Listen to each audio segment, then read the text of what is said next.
Resigned's political editor Laurie Oakes joins us live this afternoon from our Canberra studios. Laurie, he didn't hold back, did he? He very much laid into the Prime Minister. Well, he did. He said he's resigned as Communications Minister so he can launch the challenge, and then he set out the reasons, and they were interesting reasons, Amber. Firstly, he said that Tony Abbott is not providing the kind of economic leadership the nation needs or the economic confidence that business needs. He said Australia needs a new style of leadership that respects the intelligence of voters.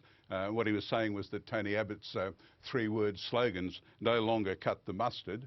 Mr Turnbull said that the coalition's been behind in 30 news polls on the trot, and therefore he believes that Australian voters have made up their minds about Tony Abbott. He said he's not waiting for the Canning by-election because they've got to do something or they'll never get any clean air anyway, and in any case he believes that a change of leadership will improve their vote in Canning. And he said that unless there's a change, Bill Shorten will be Prime Minister, and he said Mr Shorten is not fit to be Prime Minister. So they're pretty succinct, tough reasons, and he certainly didn't pull any punches at all. He certainly was very confident. It almost seemed as if he'd already crunched the numbers, and you would think going into any vote that he would have spoken with a lot of his colleagues already. As far as you are aware, where would the numbers lie? Would he have the support, and can Tony Abbott survive a second spill?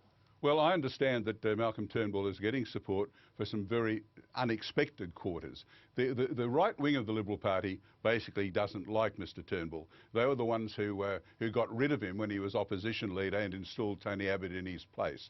You know, a whole lot of them resigned to destabilise him over the issues, particularly of climate change, but over other issues as well. Well, Mr Turnbull has given private undertakings that if he becomes Prime Minister, he will not push his views on climate change. He'll stick to the current policy. And some of those right-wingers, as I understand it, have now said they're prepared to serve with Mr Turnbull. Well, if that's the case, then he should have the numbers. It was a very personal pitch. He didn't go into the support that he has at this stage, and neither did he actually bring Julie Bishop into that. Is it interesting that we didn't hear from him about where her support lies? Yeah, it is interesting, and that may mean that they're not a team. It may mean that Julie Bishop's reserving her right to run for the leadership reasonably soon, I hope. Would it be damaging, I guess, if it was a three-horse race, though? Well, it's not really damaging, because if you're a three-horse race, then someone's eliminated after the first ballot, perhaps, and then it's a two-horse race. That's what happened when Tony Abbott became leader of the Liberal Party. Mr Hockey was knocked out, and then it was a Turnbull-Abbott ballot, and Tony Abbott beat Malcolm Turnbull. It doesn't matter if there are three candidates. It just means that there are two ballots instead of one. Mr Turnbull's pitch was certainly a very personal pitch as well, and he was directly criticising Tony Abbott as opposed to the Abbott government, saying that he hadn't been successful as a leader, and referring to that captain's call that we've heard a couple of times now from Tony Abbott. How specific and important is it that he actually had a deliberate criticism of Tony Abbott as opposed to the Abbott government? Well, it's pretty hard to challenge someone if you're not going to say why you're challenging. If it's not because you think they're not up to the job, then you shouldn't be challenging. One of the mistakes that Labor made when they threw Kevin Rudd out was not to say why it was happening. Malcolm Turnbull's not making that mistake. He's laid out his reasons for wanting Tony Abbott gone and for thinking he can do a better job. And it's certainly true that the Abbott style is one of the problems. Now, Mr Turnbull is saying we need a new style of government. He wasn't only talking about returning to a traditional cabinet style and getting rid of those captain's picks and the micromanagement. He's also talking about a more congenial style, a friendlier style, that is the Tony Abbott political warrior style of leadership.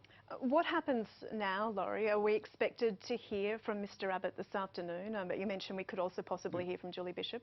Yeah, look, we'll certainly have to hear from the Prime Minister, and I would think that would happen before very long. He has to make an announcement about a party meeting, I think, and I imagine that he'll do that fairly quickly. In terms of his leadership team as well, will we see, when we see party room meetings, there's obviously a lot of support, a lot of backers that move in together. Last time we saw the spill vote that unfolded back in February, Malcolm Turnbull walked in by himself. So it'll be very interesting to watch who walks in with the Prime Minister and where the numbers lie as well. Yeah, there are always those clues when there's a leadership ballot. But it's interesting that this is kind of a repeat performance because, Tony Abbott, as I said, beat Malcolm Turnbull, toppled him from the leadership, and now it's perhaps going to be reversed. It's kind of a repeat of the Julia Gillard knocks off Kevin Rudd, Kevin Rudd topples Julia Gillard scenario. It's, as I said, Australian politics is very volatile, and leadership is no guarantee of longevity. Well, we need to strap ourselves in. We're for a bumpy afternoon. It's a big day and a big week. And probably a big night at this stage as well. Laurie Oakes, Nine's political editor. Thank you so much for your time this afternoon. Amber.